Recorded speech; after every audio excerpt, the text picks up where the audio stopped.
안녕하세요. 저는 서울에 살고 있고 올해 49살이 된 여자입니다. 창피한 일이지만 저는 2번의 이혼을 경험했어요.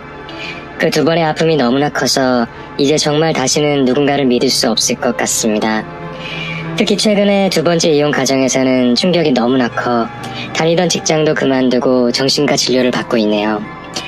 전 20살의 나이에 덜컥 아이가 생겨버려 이른 결혼을 하게 되었어요. 당시에 저는 전문대를 다니고 있었는데 어쩌다 아이가 생겨버렸고 그 바람에 저는 결혼식도 올리지 못하고 남편이 집에 들어가 지내게 됐습니다. 처음 아이를 가진 걸 알았을 때는 겁도 났고 눈앞이 깜깜했지만 아이를 포기하겠다는 생각은 한 번도 하지 않았어요. 그건 남편도 마찬가지였고요. 처음 임신 소식을 알리고 결혼하겠다 했을 때 저희 집에서는 연을 끝낸다 하셨고 시어머님도 저를 정말 어디 술집 여자 취급하시면서 자기 아들 앞길을 막으려 하느냐며 당장 지우라셨지만 다행히도 시아버님이 따뜻하게 맞아주셔서 겨우 가정을 꾸릴 수 있었습니다. 겨우 20살짜리 어린애가 다니던 학교도 그만두고 시댁에 들어가 지내려니 정말 눈치도 보이고 정말 힘들었어요. 남편과 시아버님은 일 때문에 한 달의 절반 정도는 집을 비웠고 가뜩이나 저를 미워하는 시모와 함께 지내려니 불편한 점이 이만저만이 아니었지요. 20살짜리 어린애가 집안일을 얼마나 해봤다고 생각하시는지 이런저런 트집에 음식 타박까지 하시는데 정말 힘들더군요.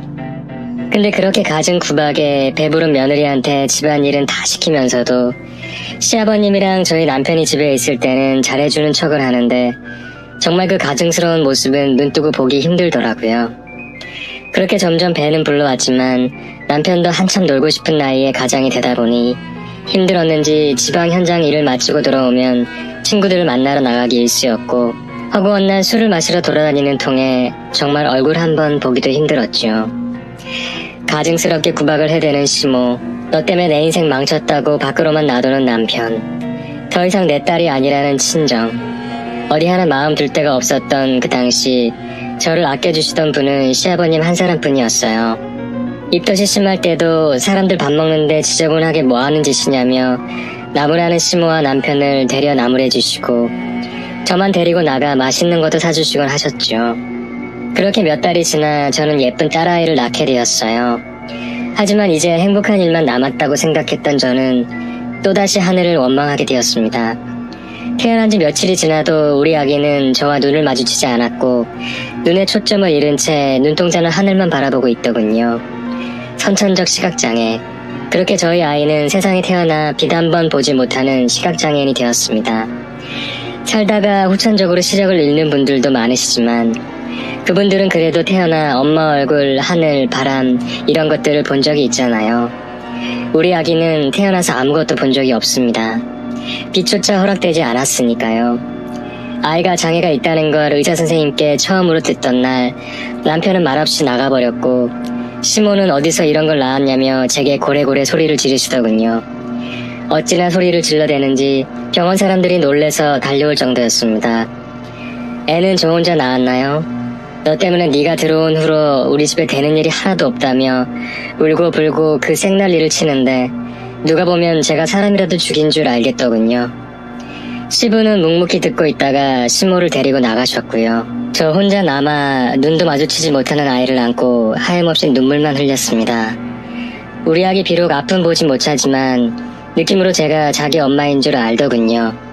다른 사람이 안아줄 때는 그렇게 병원이 떠나가라 울던 아이가 제가 안으면 바로 생글생글 웃는데 앞으로 이 아이를 위해 살겠다고 수백 번 다짐하고 또 다짐했습니다. 원치 않았던 아이의 장애까지 안고 태어난 우리 딸 시모와 남편에게는 정말 애물단지 취급이었어요. 전몸살을 앓을 때도 뭘 그렇게 유난이냐며 얼른 저녁밥상 차려오라는 시모, 여전히 얼굴 보기도 힘든 남편이란 놈 때문에 눈물이 마를 날이 없었지만 그래도 우리 아기 건강하게 키우겠다는 생각 하나로 버티고 또 버텼습니다. 그렇게 몇 년의 시간이 흘러 저는 둘째를 임신하게 되었어요. 사실 이 선천적 시각장애가 유전의 영향을 좀 받거든요.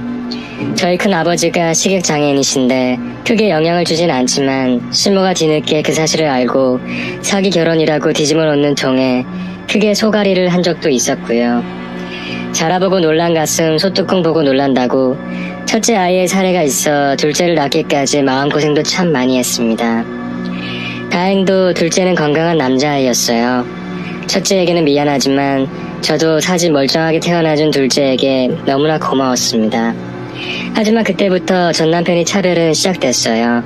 그동안 첫째 아이에게 그리 살갑지는 않았어도 아버지로서의 역할은 했던 사람인데 둘째가 태어나자 정작 딸아이에게는 눈길 한 번 주지 않았습니다. 장애가 없는 가정이라도 기다리던 갓난아이가 태어나면 반기는 건 당연한 일이지만 전 남편과 시모는 그 정도가 너무 지나쳤습니다.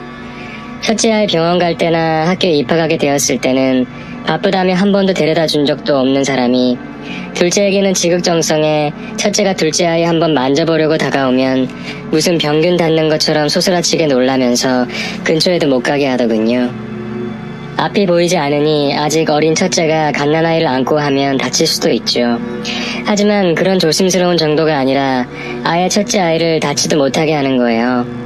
사람이 어쩌면 이러나 싶어 다투기도 해보고 소리도 질러보았지만 소용없었고 너무 속이 상했지만 대신 제가 더 큰 사랑을 주려고 노력했습니다. 하지만 갈수록 남편의 차별은 심해져만 갔어요. 시모는 말할 것도 없고요. 그러던 어느 날 사건이 터졌습니다.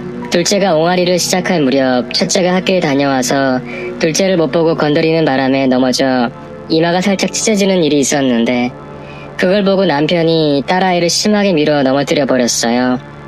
전 그때 주방에서 저녁 준비를 하고 있었는데 다친 둘째도 울고 있고 첫째도 서러워서 울고불고 난리가 났었죠. 전 남편한테 이게 뭐하는 짓이냐고 대체 우리 애들을 왜 이렇게 차별하냐고 벼락벼락 소리를 질렀더니 신모가 달려와선 어디서 저런 병신을 낳아놓고 큰 소리냐고 하더군요. 저는 그 순간 이성을 잃고 소리를 지르며 시모 뺨따구를 갉아버렸습니다. 그걸 본 남편 놈은 바로 제 얼굴에 주먹을 날리더군요. 그 모습을, 그 소리를 우리 딸은 다 듣고 있었습니다. 전 그 인간들을 도저히 용서할 수 없었어요. 네, 그렇게 7년 만에 저희 첫 번째 결혼 생활은 끝이 났습니다. 손주보고 병신이라고 하는 시모랑 어떻게 더 이상 관계를 유지할 수 있을까요? 그걸 다 듣고도 오히려 저한테 손찌검을 하는 인간과 어떻게 더 이상 살 수 있겠습니까? 남편도 사과했고 시아버님이 간곡히 만류했지만 저와 우리 아이의 앞날이 훤히 보이는데 어떻게 그 집에서 살 수는 없었어요. 아이들 모두 제가 키우려고 했지만 시모랑 남편이 소송까지 불사하면서 둘째는 못 주겠다길래 첫째 아이만 데리고 나왔습니다. 둘째도 피 같은 제 새끼지만 그래도 남아있으면 이쁨 받고 살 수 있겠더라고요. 다행히 시아버님이 작은 아파트를 하나 마련해 주셔서 딸아이와 함께 지낼 수 있었습니다. 여자 혼자 사는 게 쉽지만은 않더군요. 아이가 생기는 바람에 전문대도 졸업하지 못했고 아직 20대인데 애 딸린 이혼녀라니 세상의 시선이 참 곱지만은 않았습니다. 처음엔 식당에서 서빙 알바부터 시작했지만 아이 때문에 출근을 하지 못하는 일이 생기다 보니 금방 그만둘 수밖에 없었어요. 막상 이혼을 하고 나니 앞으로 살 길이 막막하긴 하더군요. 그러다 아이가 다니는 맹학교의 원장 수녀님께 도움을 받아 장애인 활동 보조인 일을 하게 되었어요. 혼자서는 이동이나 케어가 어려운 장애인들을 도와주는 일이었는데 저와 같은 처지의 사람들과 제 아이보다 더 힘든 중증 장애인들을 보면서 봉사하는 마음으로 즐겁게 일을 할 수 있었습니다. 수입은 얼마 되지 않았지만 그래도 작은 아파트라도 한 채 있었기에 제가 버는 돈은 나중을 위해서 저축도 할 수 있었어요. 가끔 딸이 동생 보고 싶다고 할 때도 있었지만 시모 돌아가시기 전까지 저도 우리 아들 얼굴도 한 번 못 봤네요.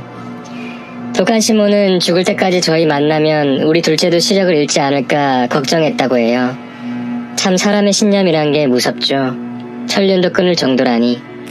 그렇게 가슴속에 시린 한을 품고 하루하루를 살았습니다. 몇 년이 지나 저는 활동 보조일을 하면서 요양보호사 자격증도 취득했고 지적 장애인들이 있는 특수학교에서 보조교사로 일하게 되었습니다. 장애 정도가 심한 몇몇 아이들은 대소변도 전혀 가리질 못했고 처음엔 폭력 성향이 있는 아이들에게 얻어맞아 눈 주위가 시퍼렇게 멍이 들 때도 있었어요. 하루 종일 아이들 케어하느라 진이 다 빠질 정도였지만 그래도 티 없이 해맑은 아이들을 보며 제 마음이 치유되는 걸 느꼈습니다. 우리 아이에게 주지 못한 사랑을 이 아이들에게 주어야겠구나, 이게 내 운명이구나 하며 하루하루를 보냈지요. 그렇게 시간이 흘렀고 딸아이는 중학생이 되어 기숙사에 입소했습니다. 그렇게 지내다 보니 벌써 이혼한 지도 10년이 넘었고 주위에서는 아까운 청춘 다 지나간다며 재혼을 권유했지만 저도 딱히 재혼 생각이 없었고 몇몇 남자친구를 만난 적은 있었지만 제 사정을 듣고는 재혼까지는 발전하지 못했었기에 거의 포기 상태였지요. 그러던 어느 날 제가 근무하는 학교에 새로운 남자 선생님이 부임을 해왔습니다. 새 학기마다 각 반 담임 선생님과 보조 선생님을 정하는데 우연치 않게 제가 그 사람과 한 반이 된 거예요. 그 선생님은 다른 일을 하다가 40이 다 되어서 특수교사 시험을 치른 초짜였고 저는 특수학교에서 근무한 지 오래되었기에 처음엔 제가 많은 도움을 주었죠. 아무래도 아이들마다 성향이 많이 다르다 보니 처음에는 많이 힘들어 하더라고요. 아이들 몇 명이 각자 다 다른 방향으로 뛰는데 안 겪어본 사람은 당황할 법하지요. 저는 그 아이들이 유치원을 다닐 때부터 보고 지내왔으니 아무래도 아이들을 돌보는 게 더 쉬웠고요. 그렇게 아이들과 함께 투닥거리다 보니 자연스레 많은 시간을 함께 보내게 되었고 장난도 칠 정도로 친해졌던 것 같아요. 특히 아침에 아이들 등교하기 전에 그 사람이 내려주는 커피 한 잔에 아침마다 마음이 참 편해지더군요. 이야기를 하다 보니 그 선생님도 부인을 사고로 잃고 아들 하나를 홀로 키우고 있다고 하더군요. 그런 이야기를 들으니 그 전에는 별 감정이 없었는데 저와 비슷한 아픔을 갖고 있는 그 사람이 안쓰러워 자꾸 마음이 쓰였습니다. 어느 날은 그 사람 아이가 소풍을 간다기에 제가 우리 반 아이들도 먹일 겸 해서 김밥을 싸서 보내주었더니 아이가 너무 좋아하더라며 연신 고맙다고 인사를 하는데 누군가에겐 당연하게 그지없는 집에서 싼 김밥 하나가 그 아이에게 얼마나 고팠던 것인지 생각해보니 눈물이 났습니다. 우리 딸아이도 말은 안 했지만 아빠가 얼마나 보고 싶었을까 생각하니 가슴이 미어지더군요. 어린 것이 엄마 힘들까봐 꾹 참고 아빠 이야기는 꺼내지도 않았거든요. 이제라도 만나게 해줄까 생각도 했지만 그쪽에서 찾지도 않는 상황이고 사실 이미 그 집안과는 연을 끊은 지 오래였어요. 전 남편은 이미 재혼을 해서 아이까지 낳았고 가끔 시아버님이 첫째 아이 학비에 보태쓰라며 돈을 보내오기도 했지만 이제 정말 연을 끊어야 우리 모녀가 잘 살 수 있을 것 같아 냉정하게 그만하시라고 했거든요. 이혼 후 항상 아빠의 빈자리가 비어있었던 딸아이인데 제가 너무 제 생각만 한 것 같더라고요. 제 딸아이 학교를 졸업할 때 그 선생님이 저 몰래 꽃다발을 들고 졸업식장에 찾아왔더군요. 너무나 놀랐지만 함께 사진도 찍고 졸업도 축하해주며 즐거운 시간을 보냈습니다. 딸아이는 놀라면서도 너무 좋아하더군요. 그렇게 그날 처음으로 둘이 술 한잔을 하게 되었어요. 그날 그 사람이 그러더군요. 선생님이 아이들과 놀아주는 걸 보고 있으면 제 마음이 따뜻해지는 것 같아요. 처음엔 그냥 보기 좋아서 그런 줄 알았는데 아니더라고요. 제가 선생님을 참 많이 좋아하는 것 같습니다. 우리 한번 만나보는 게 어때요? 저는 말없이 고개만 끄덕였어요. 이제 딸아이도 취직을 했고 저도 이제 마음의 여유가 좀 생길 무렵이었고 아닌 척했지만 어느새 제 마음속에도 그 사람이 들어와 있었거든요. 그렇게 우린 연인이 되었습니다. 그 비밀 연애라는 거 참 가슴 떨리고 달콤하더군요. 매일 아침 그 사람과 그의 반 아이들을 위한 간식을 만들고 함께 나누어 먹으며 사랑을 키워갔습니다. 자연스레 그 사람의 아이도 만나게 되었고 처음에는 쑥스러워하며 아빠 다리 뒤로 숨던 아이가 어느새 아줌마가 우리 엄마였으면 좋겠다 라고 말하며 아빠에게 찡긋 윙크를 할 정도로 장난까지 치더군요. 그렇게 1년여가 흐르고 그 사람이 다른 학교로 전근을 가게 되었어요. 사실 소문이 날대로 난 상태여서 더 이상 같은 학교에 근무하기가 어려웠거든요. 소문이란 게 정말 발이라도 달린 건지 이런저런 오해도 참 많이 샀고 참 곤란한 일도 많이 겪었습니다. 급기야 남편이 성적으로 문란하다는 소문까지 돌았거든요. 우리가 불륜관계도 아니고 무슨 학교에서 더러운 일을 한 것도 아닌데 학부모들이 공식적으로 전근을 요구했다고 하더군요. 남편이 이럴 바에야 차라리 빨리 결혼하자고 해서 결혼식을 올렸습니다. 비록 많은 사람들에게 축복받지는 못했지만 아무렴 어떻겠어요. 우리 딸의 장애와 저를 있는 그대로 받아들여주는 든든한 남자였으니까요. 저도 잃었던 아들 하나 생긴 것 같아 너무나 행복했습니다. 사실 제 아들 경호는 할머니한테 무슨 말을 들었는지 제가 거의 바람이 나서 나가버린 줄로만 알고 있었거든요. 오해를 풀어보려고도 했지만 이미 새로운 가정에서 잘 살고 있는 아이를 흔들고 싶지 않아 그냥 그리워만 하며 지내고 있었어요. 그렇게 저의 두 번째 결혼 생활이 시작되었습니다. 얼마 지나지 않아 딸아이는 취업에 성공해서 천안에서 자취를 시작했어요.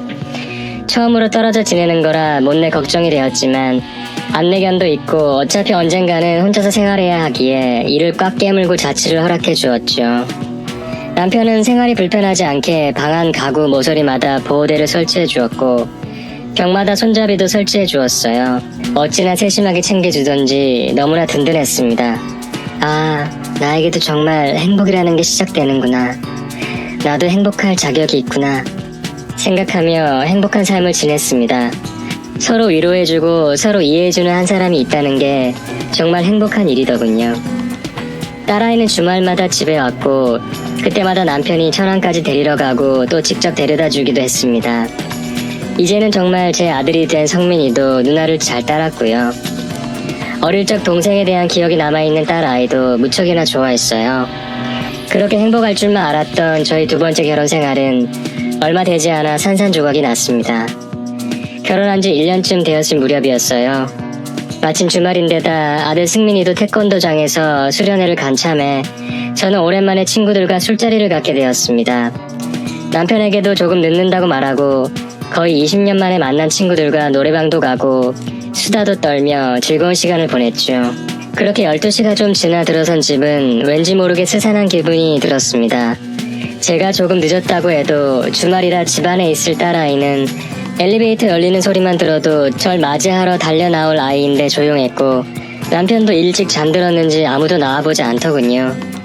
딸아이 방에 가보았는데 이불을 둘러쓰고 잠이 들었는지 불러도 꿈쩍도 하지 않았어요. 남편도 깊게 잠이 들었는지 코를 골며 자고 있더군요. 별일이네 하며 저도 옷 갈아입고 씻고 나오는데 딸의 방에서 계속 흐느끼는 소리가 들리는 겁니다. 깜짝 놀라 방에 찾아가 보니 아이는 이불 속에서 울고 있었어요. 너무 놀라 무슨 일이냐며 물어보았지만 대답 없이 계속 울기만 했습니다.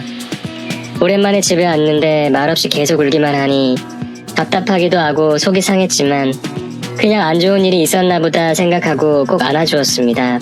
그때 우리 아이가 했던 말이 아직도 머릿속을 떠나지 않네요. 엄마, 난 엄마가 행복했으면 좋겠어. 사랑하는 우리 엄마. 그럼 우리 엄마는 요즘 너무 행복해. 우리 딸한테 가족을 만들어줄 수 있어서 엄마는 너무 행복해. 우리 앞으로 행복하게 살자. 그날 우리 딸아이는 제 품에 안겨 하염없이 울었습니다. 저도 함께 울었고요. 그 이후 한동안은 별다를 것 없는 일상의 연속이었어요. 딸아이는 직장에 일이 많다며 주말에 못 오는 날이 많아졌지만 여전히 잘 지내고 있다며 절 안심시켰죠. 그렇게 몇 달이 지났고 어느 날 아들의 생일이라 다 같이 모여 저녁을 먹기로 했지요. 몇 달 만에 딸아이 얼굴도 보고 하니 참 좋더군요. 그런데 오랜만에 본 딸아이의 얼굴이 왠지 불안하게 보였어요. 걱정이 되어 물어보니 아무 일 없다고 좀 피곤해서 그렇다고 하더군요. 생일 파티를 마치고 남편과 저 그리고 딸아이는 간단하게 와인 한 잔을 하게 되었어요. 평소 마시지 않던 와인을 마시니 취기가 올라온 저는 먼저 안방으로 들어가 잠이 들었습니다. 한참 후 남편이 들어와 옆에 누운 것까지는 기억이 나네요. 다음날 아침 딸아이는 여전히 어두운 얼굴이었고 걱정이 되어 무슨 고민이 있는지 물어보았지만 애써 웃으면서 괜찮다고 하더군요. 그날 딸은 회사에 일이 생겼다며 급하게 다시 천안으로 갔고 며칠 후 저는 전화 한 통을 받았습니다. 너무나 놀라 제정신이 아닌 상태로 달려간 병원에는 제 피 같은 딸아이가 몸이 축 늘어진 채 온갖 호수를 꽂고 누워있더군요. 수면제를 먹고 자살을 시도했다고 했습니다. 다행히도 함께 지내는 동료가 발견해서 병원으로 옮겼고 조금만 늦었으면 정말 큰일 날 뻔했다고 하더군요. 천만다행으로 목숨을 건진 것에 감사하고 또 감사했습니다. 요새 얼굴이 어두워 걱정을 했지만 별일 아닐 거라 생각했는데 제가 너무 무심했던 것 같아 눈물이 멈추질 않더군요. 소식을 듣고 달려온 남편과 함께 병실을 지키는데 겨우 깨어난 딸아이는 저를 부르며 미안하다며 하염없이 눈물만 흘렸습니다. 왜 그랬냐며 무슨 힘든 일이 있었는지 묻는 저에게 딸아이는 여전히 아무 말도 하지 않더군요. 그 순간 남편이 정말 다행이야. 네 엄마가 얼마나 걱정했는지 아니? 힘든 일이 있으면 엄마한테 얘기했어야지. 라고 말을 꺼내는데 우리 딸이 온몸을 사시나무 떨듯이 벌벌 떨면서 오열을 하는 겁니다. 나가요. 당장 나가라고요. 라면서 소리를 지르는데 당황한 저는 일단 남편을 잠시 나가 있게 하고 딸을 진정시켰어요. 겨우 진정이 된 아이에게 이야기를 듣고 난 후 저는 이성을 잃고 말았습니다. 당장 뛰어나가 남편 새끼를 붙잡아 죽이겠다며 난리를 피웠고 저와 남편 놈은 신고를 받고 출동한 경찰에게 붙들려 파출소로 가게 되었습니다. 이 쓰레기 같은 인간 말종은 그간 우리 딸아이를 데려다주며 차 안에서 상습적으로 추행을 일삼았고 딸아이는 저를 생각해서 경고만 하고 꾹 참았지만 점점 정도가 지나쳐 급기야는 제가 자리를 비운 틈에 집에서 제 딸아이에게 몹쓸 짓을 했던 겁니다. 바로 방 안에서 울고 있었던 그날이었고 함께 와인을 마시던 날에도 제가 잠든 틈을 타 몹쓸 짓을 하려고 했다더군요. 경찰서에서도 무슨 말도 안 되는 소리냐며 펄쩍 뛰던 남편 새끼는 우리 딸아이가 점자로 남겨놓은 유서와 딸애에게 협박 문자를 보낸 게 들통나 구속되었고 저는 바로 이혼을 했습니다. 다행히 딸아이는 건강하게 태어났지만 우리 딸애에게 태어날 때부터 아픔을 주고 저 행복하겠다고 만난 남자 때문에 씻을 수 없는 상처를 준 제 자신이 미워 저도 여러 번 죽으려고 했지만 혼자 남겨질 제 딸아이 때문에 비루한 목숨 부지하며 살고 있습니다. 저 또한 충격이 너무나 컸고 경찰서랑 법원이랑 불려 다니느라 직장은 그만두었네요. 소문이란 게 무섭기도 하고요. 지금은 천안에서 딸아이와 함께 지내고 있습니다. 지금도 애써 괜찮은 척하는 딸을 볼 때마다 가슴이 미어져 숨조차 쉬어지질 않네요. 죽을 때까지 우리 딸